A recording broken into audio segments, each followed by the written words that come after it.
I'm so excited to have you here tonight. I want to thank you first for being here to take a moment to understand, to go deeper with me, to go on a journey, to understand about mindfulness and really how to utilize it in your life. I don't have to tell you things have been turbulent. Everyone has been experiencing that. It is a global thing. And it's one of the things where in our world, from the mindset side, even from my chiropractic side, it's one of the things where we look, how can we support individuals from the roots, right? How can we support from the foundation? If we can keep a foundation strong, no matter what happens with the storms that come in life, we'll be able to thrive. We may short term may have some losses, but in the long term, we will thrive beyond belief. So with this process, we have so many things going on, and I want to be able to create something for you that I can share the most simplistic way. When I create stuff, I try to find the most simplistic way, the most simplest but most powerful way to transform. It's kind of like the power of chiropractic. How can one simple adjustment to the spine transform a person's life? I wish it was just one adjustment, but how can that procedure over a period of time recreate and unleash the healing potential and the power within the body to allow you to experience your highest potential and or give you that best version of you every single moment of your life? And that is the power of what we can do from a chiropractic standpoint, but more importantly with today, what I'm going to teach you. It's so simple, but it's going to be so powerful that you can truly, I'll be honest with you, it's just like anything else. I've been doing coaching for a couple of years, and I've been a chiropractor for 10 years, and I've been working with thousands upon thousands of patients. And the thing is what I've learned is those who do the work get the results. Those who don't do the work don't get the results. It's just that simple. And this is where what you learn today, I'm going to share with you guys what you can do. I promise you this. This is my promise to you right from the beginning. And I'm very strong on my word that you do this work, you will get the results. Okay. Don't expect it to be here and now. We have to, as a society, lose this instant gratification process. The research has been shown time and time again that delayed gratification is the ones who are the most successful. They're the ones that thrive more in life. They're the ones that are less stressed and so much more. They're the ones that can steer through. A lot of times we want something, and we live in a society where things are a lot easier to get what we want. So we want it, and I don't care. I'm getting it. And there is some power about delayed gratification that can really help. And this is the journey. Like, you're going to get it, or you're going to get there, but you just got to trust the process and take the time. The same thing with mindfulness. This is not going to happen overnight. This is going to take some time. So you got to trust the journey. Okay. Now, my first question to you guys is, why is mindfulness as critical as oxygen? That's a pretty bold statement, if you ask me, or a bold question. Why is it? Well, the image here I thought was a great one to share because it really it simplifies it, right? Most of us, and I say most of us, I'm even including myself in this, are on the left. Your brain is scattered. You're all over the place. We have Groundhog Day for most people happening every single day. We have stress in life and balancing things out. If you have a family with kids, you got to balance work, and you have to balance the kids' school. If they're hybrid or e-learning, you have to work with where they are. There's not a lot that kids can do now, so they can't be as kids. They can't get that energy out. They don't get the energy out. They're kind of like dogs in a sense, where if you don't get your dog's energy out, they get rambunctious. They tear things up. They will destroy, because dogs know they have to get the energy out. They have to. It's important for their well-being, important for their overall health. And kids are intuitive. They're very instinctual. They know they have to get this energy out. And so what happens is if we are chaotic in the mind, now some people don't like that word chaos, right? But what I mean by chaos is that when it's a term of entropy, it's a physics term. And what it means is that when you have more entropy, there's more imbalance, things are not in order. When you have less entropy, things are more come together and they're more in a synchronized area. So when you look at the strings here on the left, there's a lot of energy all over the place. It's chaos. I got to do this. I got to do that. I got to do this. I got to do that. I got to do this. Go do that. When you're sitting down, you're still thinking about other things you have to do. When you're sitting down and supposed to be relaxing, you're worrying about other stuff.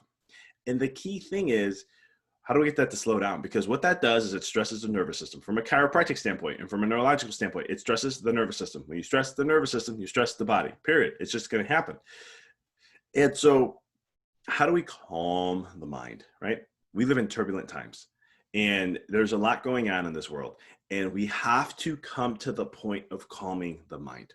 If we don't calm the mind, we don't calm the body, we are not in peace, freedom, bliss, and so forth. It puts us out of the present moment. It makes you focus more on the future, or it puts you in the past and you don't appreciate where you are. That's why a lot of people this year, when I talk about, man, 8 months ago, 7 months ago, they feel like it was forever. Well, it's one of the things where we've been not being so present in the moment. We haven't been mindful. And I say mindful in the sense of not filling your mind. Okay, we're already mindful in that sense, but mindful in the sense of being in the present moment. Okay, and so we're gonna take a little journey here, but it's one of the things where this is where we are as a society. This is what we have going on. We're burnt out. I talk to a lot of people. I work with a lot of other colleagues of mine, and I talk to them because I want to understand where's everybody at. I have a set database. I have a good, decent sized sample. It is a small sample in my office, but I have a good sized sample where I can see where people are, and I have HRV and other technology to see. I use that information for myself to know where are people and how can I support. Because when I see my community, my tribe, my people who are under my care in chiropractic, I see things that are not going well, and I start to see a trend, then I'm like, no, I have to do something to change this in some way, shape, or form. And again, like I always say, those who take action get results. Those who don't, they just don't get results. And the same thing in my mindset community. We've been talking about mindset and fear and getting to the aspects of fear and understanding why fear even exists. And I adapt into things of how can we shift our mindsets away from fear and take it back our power and really look at things and start questioning things so we can get more to a realistic view. And so the thing is, a lot of people that I talk to, we're burned out, we're stressed. We can't deal with another lockdown. We have the holidays where a lot of people aren't celebrating the holidays this year. And to me, I think that's a huge loss. In my personal opinion, from a neurological standpoint, from a health standpoint, but again, I always tell people, it's your choice. You got to do, my story has always been, do what you feel comfortable with. Do what you feel comfortable with. I think you should do whatever you feel comfortable with. But at the same token, it's one of the things where being together with human beings is one of the most powerful things we can do for our mind. It's one of the things I always tell people when I work with people and they're like depressed and they're not feeling good and they're just really down and out, the blues. You're looking like some of these images here. And I always tell them, go do something for someone else and don't get anything back in return. Literally, go surprise someone. Go do something for someone who's struggling, who needs help, who needs something, and just go do it. And don't look back. Don't expect anything. Don't look for an accolade. Don't go tell everyone in the world that you did this. No, just do it for the heck of doing it. And what that does is that you can't be in a sad state anymore. And one of my mentors taught me this from a chiropractic standpoint. And he would tell his patients, he goes, I've read all the research. That's been out there so far. And he says, doing things for others, the way it stimulates a certain part of the brain, you can't be in that state when you come from that pure place. And so the key thing is, and what I want to share with you guys today is how to break you out of where we are here. And I'm not saying that some people are like, no, I'm not there. I'm doing fine. Everything's great. And that is, but everyone's affected. I'm affected. If I wasn't affected, I wouldn't be doing 2 times the amount of taking care of my body. I've actually slowed down my work production so I can stay centered as much as possible, because there's so much going on in the world. There's something called the human collective consciousness. People in my mindset world, they know that. I talk a lot about this. So there's a human collective consciousness. That means that is everyone's experience gets uploaded to a cloud base. So we all understand clouds now, right? Where you store things. So humans have their own cloud-based system. And what that is all of our experiences, everybody's experience goes to this cloud-based system, right? But then there's other sets of the cloud-based system storage system that is in for like a country like the United States. Then it has it into the state. Then it has it into a city. Then it has into the so-and-so's, family, friends, subunits, all that. There's multiple clouds, but they all totally update to the human collective consciousness. So why am I sharing this? The reason why is because when the human collective as a whole, you guys can Google this. Some people think I'm crazy when I say this. Go look at Schumer's resonance. This is Schumann's resonance. This is the energy of the earth. They have been testing this and using this since the 90s, and they can actually predict. They can know that there's a shift in the energy of human collective consciousness, and they can see when things happen. This got really popular when 9/11 happened because they saw a massive spike 2 hours before the first plane hit the building, and they saw that it was a huge disruption in the energy of the human collective consciousness. So we actually had the energy already in us, feeling it, but for those who were in tune to that, knew something was coming. And what happened was, I know 2 hours later it happened, and they've been monitoring this with massive hurricanes that have come and massive world events that have happened. They look and they measure this, and because they're always monitoring it, and they can see when things are happening and what's going to happen. They've done testing on this when it comes to in many different other forms that I won't get into in this workshop. But the purpose of it all is that we have a collectiveness, and if the collective is very stressed, you have to go up and above that so that you don't be affected. Because the truth is, if you are not raising your vibration or getting it to where you like it to be, then the machine or the world or the human collective or whatever you want to call it is going to put you at the vibe of where it's at. And so this is why tools and tips and tricks, this is why I've been sharing different things and doing these types of workshops to truly help in one way or another. I'm here to serve and help all the tools that I've used because I understand where you are, because I was a kid who had ADHD. Now, I had a lot of other things too, but ADHD was the big one. And I never was diagnosed, but now that I know what ADHD is, going through chiropractic school, and when I learned it and learned all about it, I was like, yeah, that explains a lot of things. So high anxiety, high depression, never can sit still, always on the go. I had to keep working. I always had to do stuff. I talk very fast, if you haven't noticed. And so one of the things is I had these emotional rage of up and down, and it was exhausting. Okay. It was extremely exhausting. And it took me time. I give chiropractic the biggest credit because it saved my life in so many ways. But also, what I also learned in the journey that helped even to go a little further with it was the mindfulness side. And I'm going to share with you guys, over 12 years, I learned a very simple technique where I wrote this in my book, Rediscover Your Greatness. I talk all about this, but it's a simple technique of how I learned how to gauge. I do this in one of my online classes called Life Mastery that we've just launched. And I talk a lot about this piece, but I go way more in depth and I talk about the vibes of it and so much more. But it's one of the things where this simple tool is going to help you no matter what shows up in life. And it's going to help you stay centered as much as possible. Because here's the thing, right? You got to really look at it. Like, what is the biggest mental stressor? Now, I'm saying mental stressor on most humans. And I say most humans because some humans, there's always that percentage that actually enjoy this. They actually love this. But from the research I've read, and there's other big people who've brought this up to, like Tony Robbins, talks about how, there's certain things that humans will avoid.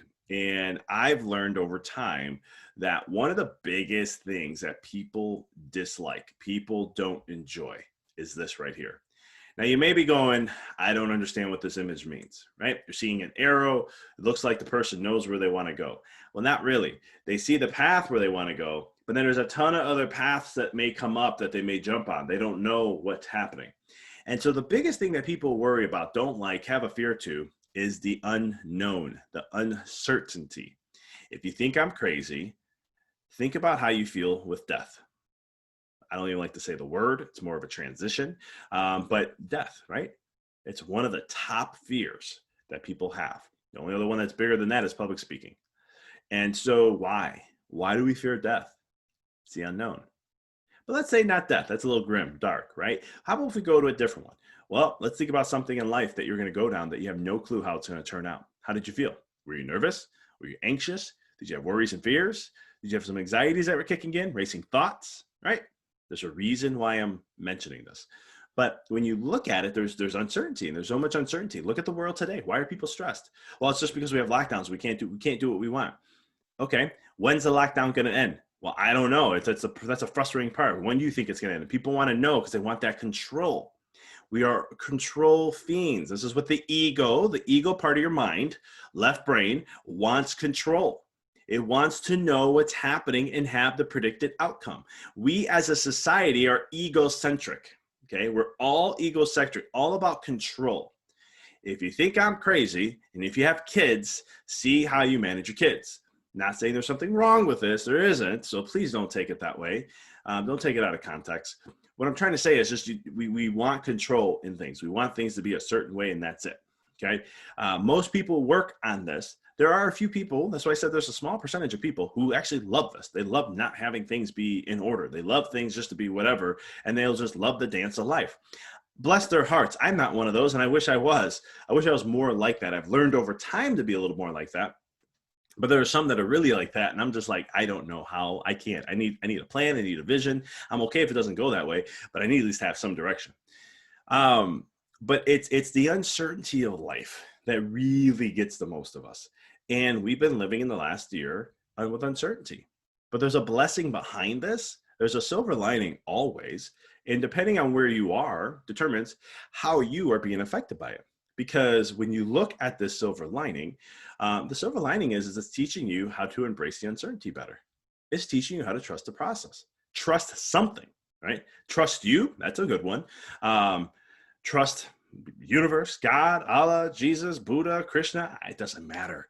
It doesn't matter what you want to trust. That's the thing. People get so hooked on what you should be trusting, right? We live in a society where, not all societies, but some majority of them, at least here in Illinois, I'll say they're one of them, where it's like you could see like people say like, you have to be this way, you have to do this, you have to be this certain way. And the thing is, it doesn't have to be that way, right? Who dictated the rules? I'm not going to go into that. I have a whole, I'm coming out with a book on that. But anywho, it's one of the things where uncertainty is what really gets us the most. And it really creates a lot of fear, worry, anxiety, because it's the future of the unknown. And not a lot of people like that, right? As a chiropractor, I've seen it often. Doc, when am I going to start feeling better? Doc, when am I going to get to this point? Doc, I want to start feeling better now. I want to get to this point now. Doc, when am I going to be able to do this? Doc, when am I going to be able to do that, right? We want that certainty. And I always say, I don't know. I have no clue. And I always tell people, if a doctor tells you something, like if it's going to be like a cut, how long is it going to heal? We have like a gauge of time that may happen. But when it comes to the healing process from a chiropractic standpoint, I have no clue. Everybody's different, right? I've seen people, and then when I say people are feeling better or doing good, I'm looking at that from neurological. I don't look at that from symptoms. You can have symptoms for 6 months in my office. That's not important to me. What's important is how are we doing with a neurological standpoint? Because if we're clearing that out, we're improving your overall life. And eventually the symptoms go. They will. They always have. I've never seen them not. They just take time, right? But it's that time frame. When is this going to get better? When is this going to happen? Guys, I was like this myself. I'm a patient myself. I started chiropractic as a patient. And it was one of the things where I had so many things going on. I asked the doc the same thing. How long is this going to take? When am I going to get there? When I became a chiropractor, I studied so much on scoliosis and I studied so many different things. And I still to this day do. And it's one of the things where I was like, okay, I have scoliosis. Well, I'm going to do this program. I'm going to do it like this. And I expect to be there in 3 months. And this is what I want to see happen. Man, did I create a lot of stress on myself. And it's one of the things, again, uncertainty, right? Because I don't want to wait around. I need to get this done. But now in my life, I've learned differently. I've learned that things take time. There's a perfect divine timing in everything, as long as I show up and do the work. Remember, do the work, get the results. Don't do the work, don't get the results. It's not guaranteed, but over a period of time, it will happen.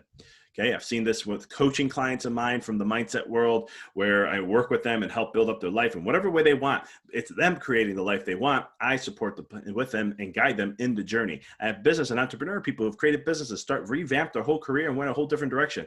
And we're starting a whole plethora of beautiful career from there. And it's using principles from mindset and beautiful other things to help individuals really thrive in their life. It's been a joy of mine, but I've also been able to do that in chiropractic too, where we've been able to take individuals who trust the process and transform their life. And it's so amazing when I have that opportunity. I mean, I love working with all my patients.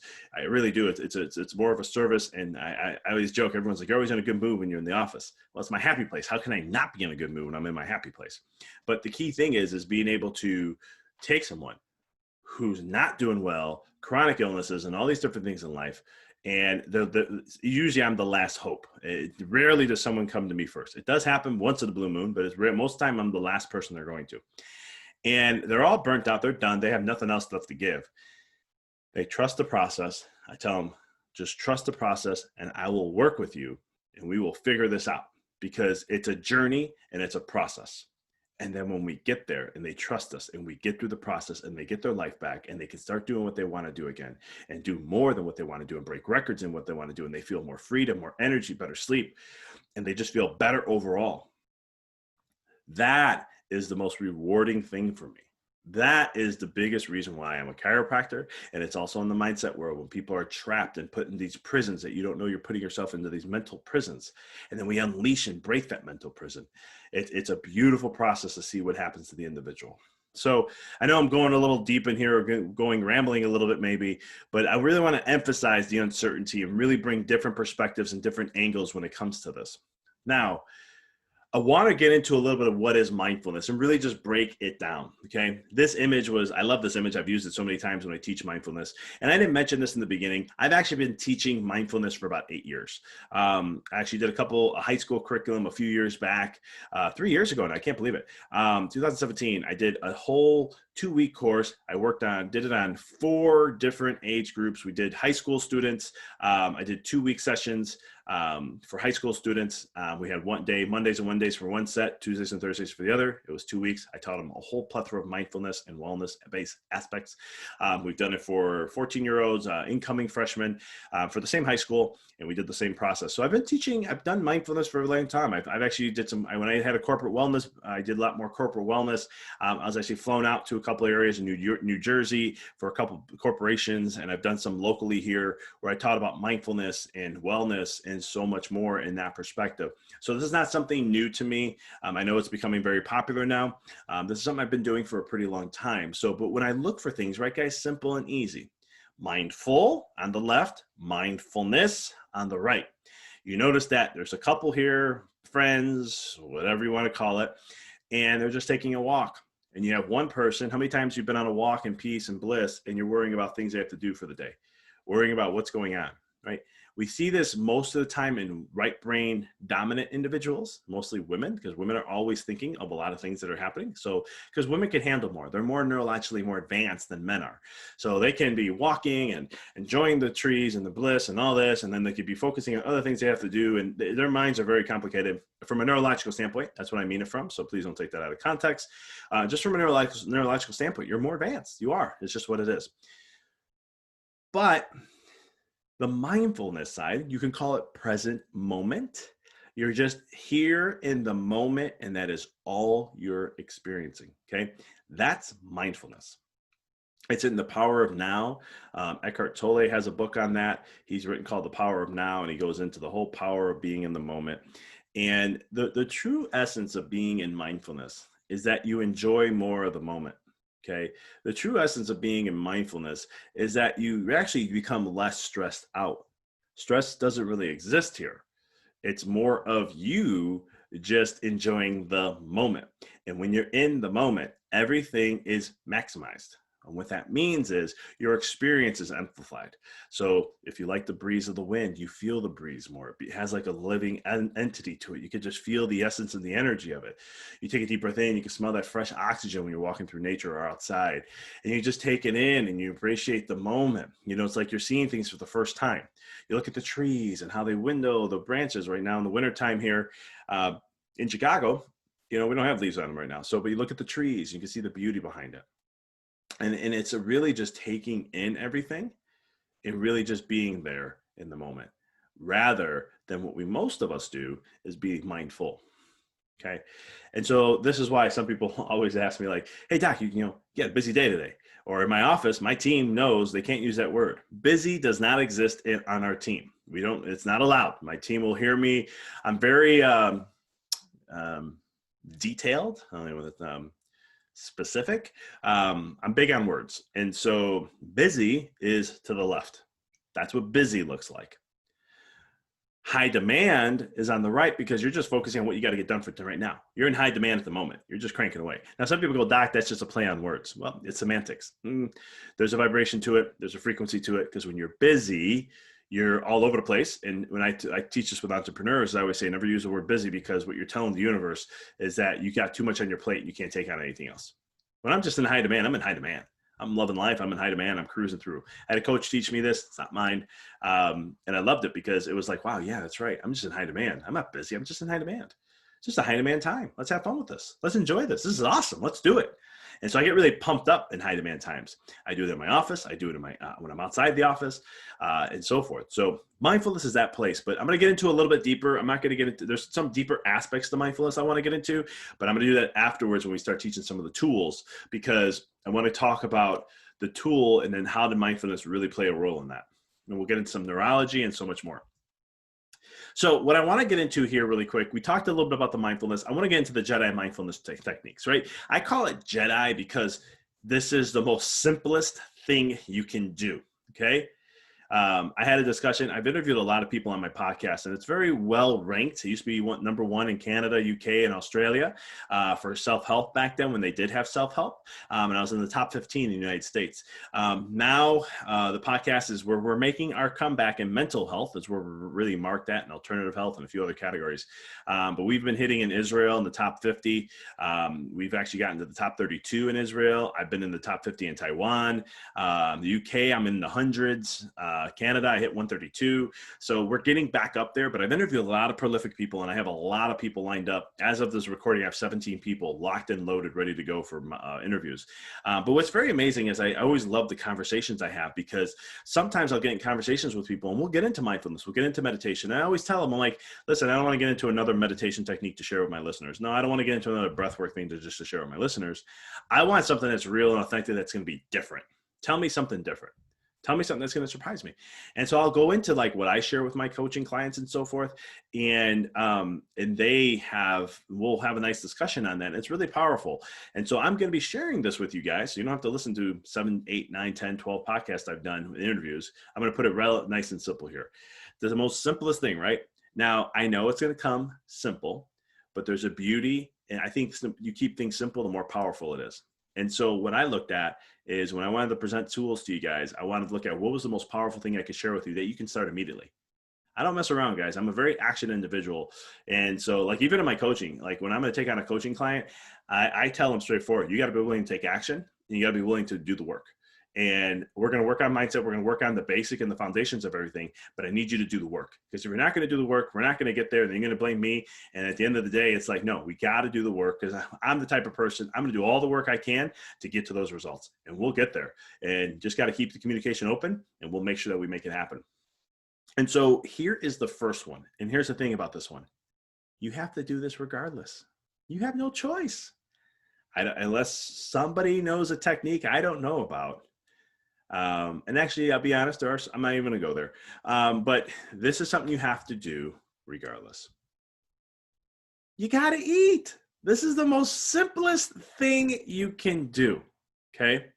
Now, I don't agree with the plate in the middle, so let's just disregard that. I was looking for a different image and I couldn't find it.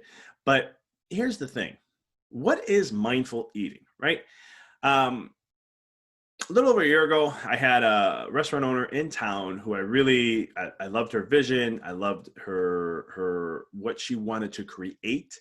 And she was just a very wonderful being and soul. And we connected, and with my wife connected with her. And I was like, great, I want to do some stuff. I want to help you, but I want to also be able to help my patients. And we started to do we taught about mindful eating and mindfulness, and she would do the food side and explain what mindfulness eating meant to her. I would come from the brain side and share. And so what we learned is that, you have to eat regardless, but there's some tips and tricks to that. How many times are you eating when you're doing something? How many times have you eaten when you're having dinner or something like that and you're watching TV? How many times are you eating and you're on the phone? How many times people eat when they're driving, right?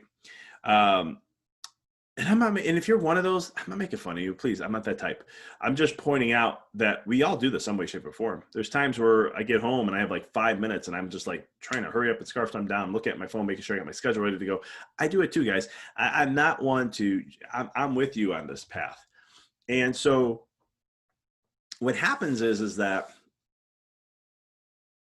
you're losing the moment. And what I mean by that is this. This is how easy it can be. I'm going to challenge you to something. Next time you eat, Put a little bit in your mouth, put the fork down, okay? And do what your parents probably told you. Chew 20 to 30 times. There's something powerful about that. I'm still learning how to do that. I've been practicing mindfulness for a very long time. I've gotten very good on a lot of things.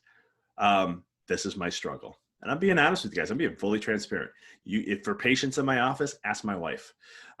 It's one of the things where I am still struggling with. It's just, I love food, but at the same token, I just like to scarf it down and be done with it. But there's a power to chewing, and I'm not going to get into the health benefits of that. But right now, the mindful part of it is really critical, because what happens is, and now you're going to hear me talk a lot about this. Remember I said that when you're mindful, the experiences magnify, they increase exponentially. Well, what happens is when you chew your food slow and you enjoy it, you take smaller bites and you chew your food slower, you actually enjoy the meal more. You taste more of the different flavors. You let the tongue pick up on the sensory aspect to the different food. And all of a sudden it enhances the experience. You start to pick up on different things. And the more you practice this, okay, the more you practice this, the more flavor you could pick up and it becomes more enjoyable. I'll tell you, I don't really drink alcohol. I have maybe 8 to 10 drinks a year. I'm already in December here, and I've only had 10. Literally, I can tell you every moment I had one. But what I'm trying to make that point is this. I've gone to whiskey tastings, and I've always get amazed, or of tequila tasting, and I've always been amazed how they can drink it. These people, I don't know how, I don't have this kind of palate. I'll taste it. I'll try to rip it through my mouth. I'm trying to do all these things. And they're like, oh yeah, it has an almond, buttery nutmeg flavor and this, these hues of this and the hues of that. And I'm like, people do it with wines too. And I'm like, how do you do that? Like, I need to learn that. How do you pick that out? Because I want to enjoy it more. Because like when I have a whiskey, a scotch is what I like. And I'll have it. I'm just like, yeah, I love the peatiness. I love this. I love that. And that's what it is for me. Good. And that's all I get out of it. And if somebody be like, oh no, didn't you get the hues of this? And then this one's really known for this. And it has these little bite. And you can taste right at the end, this finish is really nice at this. And I'm like, I try and try and try. And I'm being very mindful. And I'm like, I'm not getting that. But I'm like, I need to work on it. Why? I'm not being as mindful as I need to be because I don't practice it enough. You see, so food will become better, drinks and all that will become better. But there's a power in being mindful. Now, that's just chewing and taking your time, right?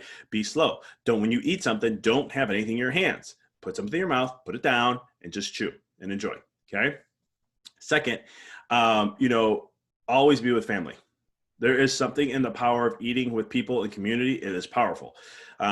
This is why I was mentioning about Christmas and things like that, or holidays, and Hanukkah and Kwanzaa, or whatever you celebrate. And the thing is, you want to sit at a table and enjoy and break bread. When I was studying nutrition and I got really deep into, I was in the deep end with, back 20 years ago, almost now, with gluten and all this stuff. And I was looking at like, oh my God, we can't be having this. Look what it does to the brain. I went through this whole thing. One thing that puzzled me that I kept getting shot down, my grandfather, when I tried to get him to become gluten-free, he would always go, we've been doing it all the time like this. What's the matter with you? This is how it is. And I would always be like, but this is healthier. Like, look at us. We need to be healthier. We need to do this. And he's like, you know what I mean? Italians have been eating like this for years, centuries. And you're going to tell us now all of a sudden? And I didn't want to argue with him. He had a point. I wanted to see if his point was valid. And so I started doing studying on the Italian culture. And I was blown away what they do. Now I'm Italian. I'm 1.5 generation. But one of the things I study this at, I learned that Italians, what we do is we have the 3 C's. We do carbs, coffee, and cigarettes. Now I've never smoked in my life, but and smoking is still popular out there, but that's what they do. Now, if you think about it, right, look at the health claims. Carbs, well, carbs aren't great, right? Everyone's talking about carbs and keto and paleo, the God-saving diets in the world. You have cigarettes, well, we already know that one. And coffee. Some people can live without their coffee, but there is negative effects of coffee, and some people do better with coffee and some don't. And so when you look at that, it's like, that can't be a healthy diet. But they're one of the most long-living, quality of life individuals, right? They've done studies in Sardinia and a little island off Italy, and they've looked at how these people who live, they have one of the highest populations of people who live to 100. And it's like these people at 99 walking a mile, good 45 minutes straight up and down hills, mountains, and all these, or not mountains, stairs and all this stuff for 45 minutes. 99 years old. Guy goes, there's a show I was watching, and a guy goes and he goes to the bar. Now the bar in Italy is a coffee shop. It's not a bar like in America. And so what he does is he walks all the way down to the bar, takes him 45 minutes to get there. He gets a glass of wine. He enjoys his glass of wine, and he walks 45 minutes back. He does it every single day. I love it. I think that's so cool. And so, but it's being, the whole point of what I'm trying to say is that, they eat these diets that aren't that healthy. But then I started to look at different avenues of things and wanted to understand. And what Italians do is they break bread at the table all the time. They break bread, and they're all about eating and spending time with family. And when you do that, there's something powerful that happens with your health. I know this because I used to, every Sunday, we'd be a family of 20 something plus having dinner at grandma's. And we wouldn't eat the healthiest food sometimes. I mean, I was a sweet fiend, so I had cakes and that. I looked forward to the desserts more than the meal, but I had to eat my meal before I could have that. And so the point I'm trying to make is that there's a power to sitting at a table. There's a power to being with family, sharing time with family and friends. Okay, take smaller bites, choose more. But what I also learned about being mindful is be mindful where your food comes from, right? Nowadays, Americans don't know half the time where the food is. You just think this is food and you eat it and that's it. But where does it come from? How is it farmed? What kind of meat are you eating if you do eat meat? How is it raised? The food you're eating with vegetables in that, was it pesticide rich? Is it organic? Is it genetically modified? All these things play a role. So I won't get into that perspective because I do a whole workshop on that. But it's one of the things that we have to do this. And I know, simple, we have to do it anyhow, but I'm telling you, it's extremely powerful. And I recommend doing that. The next one, this is one of the guarantees in life regardless. Washing dishes. No matter what you do in life, you're going to have to wash dishes. It's going to come up. You may have someone doing them for you, but dishes always have to be washed. Why do I say that? No matter if you cook dinner or if you get carry out, you're going to have to wash dishes. It's just a guarantee. I love not seeing, I actually don't like seeing, how dishes pile up so quick in my house. It's just we cook every day. We cook fresh meals 2 to 3 times a day. And so there's always tons of dishes. It's inevitable. It happens. But there is a mindfulness side to that, right? There's a mindfulness part of washing dishes. Now, you can do dishes. It could be cleaning. It could be laundry. It can be spending time with kids. I'm going to get into some other stuff in a minute. But these are things you can do. Now, you may say, Doc, there's no way I can find bliss in washing dishes. I hate washing dishes. Well, you're not mindful with it. You're rushing through because you want to get to something else. You're not present. That's why you don't like it. And we'll talk about that in a minute. So what you need to do then is, how do you be present with dishes? I wash dishes often. It's almost a 50-50 thing in my household. And it's one of the things where, it just happens. It has to get done. We got to get through this. Let's wash them. Let's move forward. But I'll sit there sometimes. I'm not always perfect at this either. I'm human. But there's times where, I'll just get into a moment. And I'm like, you know what? I'm just going to get centered here. I'm going to focus on just washing the dishes. And I'm going to enjoy every dish I wash. I'm going to enjoy every fork I wash. I'm going to enjoy, it takes me a little longer, but I come out of that more in a bliss state. I come out of that more in a balanced state. I come out of that more in a peaceful place. I'm not rushed. I'm not anxious. My nerves aren't firing in gas pedal. Patients will know what that is. My nerves are more calmer in a brake pedal state. And I feel more at peace. I feel more at ease. And so these are things that you can do. Washing dishes. It can be, showering. It can be anything that you do on a daily basis. Brushing your teeth, flossing, washing your face. All these things you can do from a mindfulness side. That's the power of being in the present moment. And there's a different joy to it. Because for me, it's like, God, I washed the dishes. I feel better now. I got this cleaned up. Look how nice this looks. Look at the work. Now, let it sit, let it dry. And it's just for me, that's what happens. I know it sounds crazy, but there's times where we'll do that. Not always, but there are times where it does. And it's just me choosing to go there, right? Not being out of state of mind, but being centered in the moment. There's other things you could do, like walking your dogs, taking a walk, working out, practicing yoga. For those who don't know, I have a pit bull. That's why I have pit bulls up here. I'm a big pit bull advocate. But one of the things is that you can look at your life, and anything you do, you can practice mindfulness. I've taught in some programs where when I was doing corporate wellness, I had a bunch of executives I was working with, and there was, women and men there. And I said, guys, how many of you guys have to shave? Right? Everybody raises their hand. So, okay, great. So you have no excuse not to practice mindfulness. Like, whoa, what do you mean? Same thing. You can practice shaving. You can practice working out. There's a way of working out mindfully. I didn't know at 19 I was doing this. I was at Arizona State, and I remember I was talking to a friend, and I said, "Man, we got to work out real slow. We got to feel every fiber fire. We got to do this, and it's going to take a little longer, but trust me, you're going to get better results." And he thought I was crazy. Um, and what happened was, in like 2 months, I got really shredded, and I couldn't believe it. And I was like, "Man, what's different?" Well, when you're mindful and you're doing something that's mindful, it's like a meditation, taking a walk, right? We talked about that image before with the mindful and then practicing mindfulness. And so you can be in the mindfulness state and a walk becomes blissful.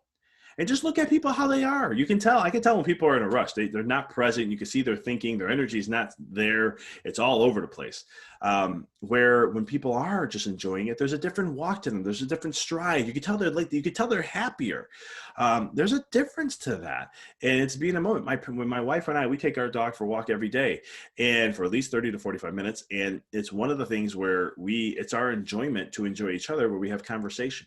Sometimes we don't talk. Sometimes I'll just sit there and enjoy the cold air and enjoy the breeze. I'll look at seeing how my breath is in the air, or looking at a house, or looking at the lights, or looking at whatever, the trees, looking at nature, Christmas decorations. It's just whatever the joy of walking is. I'm not trying to rush through. Sometimes I do, because if it's really, really cold, I don't want to be in the cold. But I can practice. There's mindfulness tricks with that. But long story short, it's being able to just appreciate the moment and take the time to slow down. Right. And when you do that, you're not as stressed. It's the most simplest thing to do. And I'm telling you, I'm sharing you some of the most powerful things. You don't have to go and meditate for 2 to 3 hours. You don't have to do breath work all the time. Sometimes, because here's the thing, here's what happens. And I got into this like about 7 years ago, I started teaching this because I was really, I was getting a little bit annoyed when I would hear like people say, I practiced meditation for 90 days and it done nothing for me and it doesn't work. And I'm like, the science is true. It works. I'm like, it's probably how you're doing things. I go, are you practicing mindfulness and meditation in that state? But then after that, you're going back to racing and running and being not present and all this. Well, yeah, I mean, I got a life to live. I got to do this. And I said, well, here's the thing. What you're doing is kind of like going to work out for 30 minutes and then eating McDonald's every day of the week. It's not, you're not going to get the results. We have to change life. It's like what they say in yoga, keep yoga, what does it take? Keep yoga with you off the mat. And it's the thing, what that message means is that you want to keep what you did in yoga and the feeling of where you were and take it off. Martial arts and meditation, we talk about the same thing. The bliss that you get, how can you get there in your daily life? How can you learn what you learn in meditation or in breath work and the way you do things and how you can implement in your life? So that's the key concept here. And that's what I'm trying to teach you guys. It's driving. You can do it in driving. You can take a drive and you can be very mindful. It's amazing how more aware you are when you are mindful in driving. You actually will pick up on things. It's funny. I'll be driving with my wife and I'll be looking as I'm being in the moment, just enjoying the drive. And I'm like, this car is going to be coming into this lane. Let me brake a little bit. And they will. So I don't get cut off and you have to slam on my brakes. Or I'll see whatever it may be. And I'm just more aware because I'm more in the present moment. I'm not thinking or being distracted anyway. I'm being in the moment and enjoying the drive.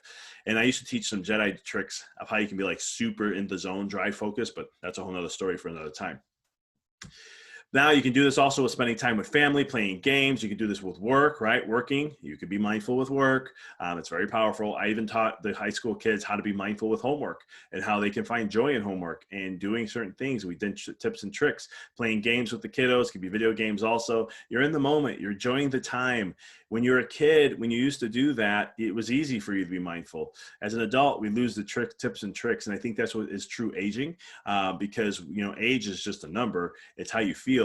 And I think the problem is, as an adult, we don't think we can be kids anymore. And I'm not going to get into that. But the thing is, be a kid and enjoy, but be in the present moment like they are. Because all they're focusing on is the game. All they're focusing on is the time with the family. All they're focusing on is X, Y, Z. And we can learn a lot from kids. I get amazed when I take a step back and learn how they are. Now, I want to share with you as we wind up here and finish up, I'm going to share the most powerful part. And that is, how do you know if you're truly in a state of mindfulness, right? How do you know when everything's in a balanced state? With this image here, it really can break it all down. I'm going to keep this very simple. When you're in the present of now, there's only a certain amount of feelings and emotions that can truly exist. Okay, this is a tool that if you heard me talking about this workshop, this is a tool I'm teaching you right now. When you're in the present moment, we have the past, future, and the present. Most of us are never in the now. Most of us are never in the present. Most of us are not mindful. We have so many things. We have life, right? Life hits us. It happens. But it doesn't have to be that way. We can train ourselves to be something different. Neurology always changes. The brain's plastic. That's why chiropractic is amazing, and that's why you can change your habits. When you're in the state of past, okay, your mind can do time travel. You can go into the past. Think of something that made you very upset and angry in the last month. Boom, you're in the past. Very easy, right? Cool stuff. So past creates a certain type of emotions. The future creates a certain type of emotions. But the now has its own. This is the biggest thing to understand when you're truly in mindfulness, okay? If you are in the past, those are feelings that can exist of regret, resentment, frustration, anger, sadness, depression, guilt, shame, and so forth, okay? That's the past. Any negative emotion of that. Now, in the future, there is another set of emotions that exist and how you'll know you're in the future. And that's going to be anxieties, worry, fear, just to name a few, okay? So when you look at your emotions, and I talk about this in my book called Rediscover Your Greatness. When you look at the emotions, they will tell you where you are. You have a feedback loop system with your emotions to dictate where you are at every single moment. Because in the now, what happens is that's peace, bliss, okay? Peace, bliss, calm, centeredness, okay? You're going to have those emotions there. Joy is a big one in mindful, and when you're in the present moment. Notice I didn't say happiness. Happiness is an external event. When you're in the moment of the now, you're going to have peace, bliss, joy, and so forth. So now I've given you everything. You have it. Now you just have to practice. So when you're frustrated, worry, you're frustrated, you're angry, you're upset, you're in the past. If you have fear, worry, anxiety, you're in the future. When you're really in a place of joy and bliss and calm, centeredness, those types of things, you're in the now.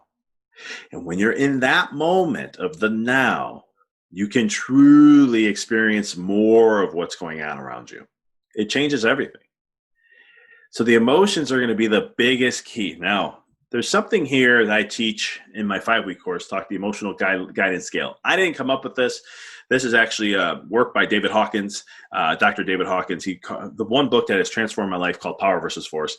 And he'll talk a lot about, the lower consciousness emotions and vibrations of what happens there with the higher conscious emotions and vibrations and so forth. And they've actually able to map this out. It's very cool where the technology or the technology and the research has gone from.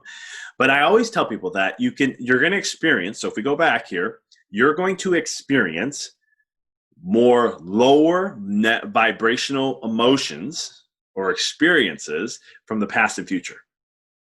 In the now, you don't get that. In the now, you're going to get hopefulness, optimism, positive expectations and belief, enthusiasm, passion, joy, love, knowledge, freedom, love, appreciation, all those fun things. You can read all this. Where in the past, you can see when you look at the right side, this is all the negative stuff, right? Boredom, right? How many people are feeling boredom right now? Because we're not in the present. How many people are feeling frustration, irritation, impatience, right? Frustration and irritation. Frustration, past. Disappointment, if you're disappointed in yourself, past. Doubt, that's future. Worry, future. Blame, that can go either way. You can't really blame something in the future. To a certain degree, I guess you can.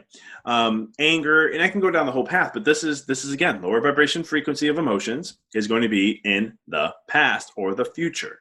The now doesn't have that. And so this is where you have the access now, guys. I'm telling you, I've done this for so long and I've been taught in so many ways. I came up and I was like, how can I simplify all this? I knew so much I was learning so much, researching so much, time and time again.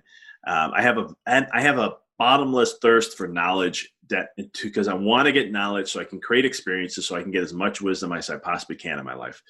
And it's one of the things where I started to go, man, there's got to be something simpler though. This doesn't have to be so complicated, because so many people make things so complicated. They change its verbiage, they change it around, they make it their own, they do this, and there's a step-by-step process. And then people think this is how I have to do something. And it's like, yeah, the people are telling you what to think all the time, but they're not telling you how to think. And in my work and what I do, it's always about how to think, not about what to think. Very rarely, sometimes I have to, and it's very rare that I do it. I love when my coaching clients are like, Doc, you're telling me what to think, not how to think. And I'm like, in this situation, I recommend the what, but you can do what you like. But I'm just recommending the what here. But other than that, it's all about the how. And so it's that point where you can use your emotions to guide you. You can use these emotions to understand where you're at every single moment. Even during the hardest times of life, you can be in different states. You can, and I know like some people say, well, Doc, if something happened to you in the present moment that's not blissful or happy, I mean, it's going to affect you. It will. But how do you get into the moment of that there? Now that's some more advanced stuff that I'm still trying to learn, where nothing phases you. You always stay in the now. You ever, I met a few people in my life. Well, I would call them mystics and sages. They were just very advanced in so many things, and they would always smile no matter what happened. Always. Now they get upset once in a while. I'm not saying they don't, because they're very transparent people too. But what I learned from them is that their emotional swings were very minimal. And I would ask, like, how do you, and they're like, it's the moment. You be in the moment. And no matter what shows up, you take it for what is. He goes, because the problem is, if I don't take this from it being in the present moment, then I'm worrying about the future or the past. And that takes me out of the moment to experience. And so a lot of people are living life not really enjoying the moment and sort of missing out on life, really. All you're doing is going through a process and not really grasping the moment. And it was very profound. And it's something that I'm still trying to practice in this day in my life to master. And I know I'll get there. It's a work in progress. But it's one of the things where, like, if something happens in your life, right? What happened? Let's say you lose a job, or from a financial standpoint, something happened. Look what COVID happened, right? How much fear is happening right now in the world? Drastically. How much is that robbing people's life and their health? Massively. What if they just got into the present moment and take for what is? It could change things. It raises the bar of emotions. When it raises the bar of emotions, you think that can play a role on someone's immune system? You better believe it. It's positive vibes. Positive vibes raises the body's consciousness. So that's what I got for you guys. I wanted to keep this as simple as possible, but to really, start playing around with this. Pick one thing. Don't go into a lot. Just pick one. It's not about how quick you get to something. It's just the journey and the process, right? Be mindful in it. Don't get into the future and want to focus on how I got to get there so quick. If you have any questions or any techniques on this, please let me know. You can email me at drvic@visitthewellnesspath.com for all my patients. And for those in the mindset group, you can email me at drvic@poweryourreality.com. One thing I do want to share with you guys, I don't have information on here yet. I will be emailing you. Due to what has been going on and many conversations I've been having with people, I've been asked multiple times, Doc, can you create something? Can you do something that can help with mindfulness and some of the tips and tricks that and how can you help people in some way, shape, or form? Can you do a workshop, a podcast, and all these other things? And I have podcasts on it already. I have over 230 something podcast episodes now. I have videos before on it. And so what I'm going to be doing is I'm actually going to be creating a site that's going to be a membership site. And what it's going to do is I'm going to be offering a couple exclusive podcasts only to that site. Okay. You'll only be access to those who are members of it. I'm going to do a workshop a month, or like something to discuss once a month. Okay. It'll be all recorded. I'll get saved on there. We are going to also get into specific, like we may do book club type thing, something similar to that, where I'm going to pick a topic and where I'm seeing things are, and we'll go over a book and we'll digest it together, and we'll have a month to go over it, and then we'll set up a time to connect and do that. This is going to be, I'll be having guided meditations and breathwork sessions on there. We'll do once a month. That once a month of getting on the call, we'll do either a meditation or a breath work. We may do journaling. We may do visualization. We may do something. But once a month, we're going to do something. And so what this all going to do is going to help on the mindfulness side. And right now, we're in the final stages of finishing it up. It's going to be releasing at the mid-December, possibly no later than the new year. With these things, something can come up. So I want to be very transparent. But what I'm trying to say is keep a lookout, because what I'm doing is there's going to be a small fee to it. It's an investment to you. But it will be a monthly fee. And the thing is, I'm looking right now, it's going to be a founder's fee. So it's going to be discounted pretty heavily, 50%. And so you get an access to get into it at a lower cost. And on top of that, as this builds, more content's going to build on this, and this is where you get more of me from a mindfulness side, from a being able to understand more of the mindfulness. And the whole membership thing is going to be called the Mindful Chiropractor. And so I'll be sharing mindfulness techniques, neurological techniques, and so much more of how over time it grows and builds. And so we do little at a time, right? It's not about all at once, which most people like. It's going to be little stuff, regular consistent stuff, so that way you get access to it. So I'll be emailing that out within the next week. Take a look. If it strikes your interest, sign up, and I know it'll be very powerful to help you in that process. Like I said, it's gonna be like $19.99 to right now to sign up for it, and that's the founder's price. And so with founder packages, you get some extra bonuses with that. You get a copy of my books, copy of my ebook copies. You get my copy of my book I wrote called The Power of Visualization. And so you get some access to those things and so much more after you sign up. So that's kind of the bonus you get for signing up and being part of the founders. After that, it's going to go up to $29.99. Like I said, it'll probably be the end of January for sure is when we're marking this up. So we're opening up registration for about a month and a half. And then at the discounted price. And then after that, starting in February, it'll be bumped up to $29.99. And we'll be doing this to help. I've already done a lot of things, and I know people are looking more for a place to go, but at the same token, you get a piece of me from the mindfulness side monthly and all the other stuff that I'll be sharing, and you guys dictate it. So if there's stuff you have, challenges you're looking at, let me know. I provide the content for you.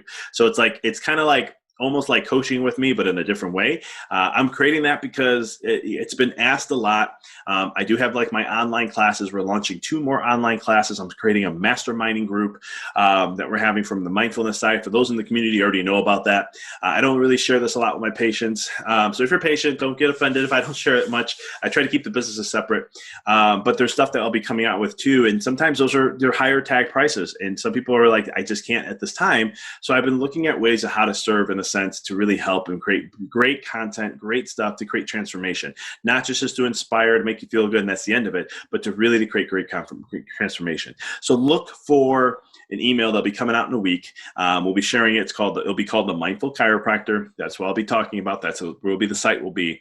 Like I said, we're working on it right now. We're fine tuning a few things, and then I'm going to be launching data up. So I think that's why I said January 1st, most likely I'll be launching it, just because I want to make sure that when you come on, there's already content there for you guys, and then we can start working on content. And I have a whole guideline and a map of what we're going to be doing. So that way, every month you have a bulk little stuff that's coming. Every week you're going to have something from me that goes on there. And it's an app. You sign in, and there's also an app you can download, and you can access it through an app. There is also a community from there and so much more. So that's my marketing spiel for you guys and what I have. So keep a lookout for that. Any questions, those let me know. Please practice one thing at a time. I promise you this will be life-changing in so many more ways because you're just adding more to reconnecting back to you and really leveling up your life experiences, which is going to make it even more enjoyable than ever before. I want to thank you for this. I greatly appreciate you. And until next time, keep rocking and rolling.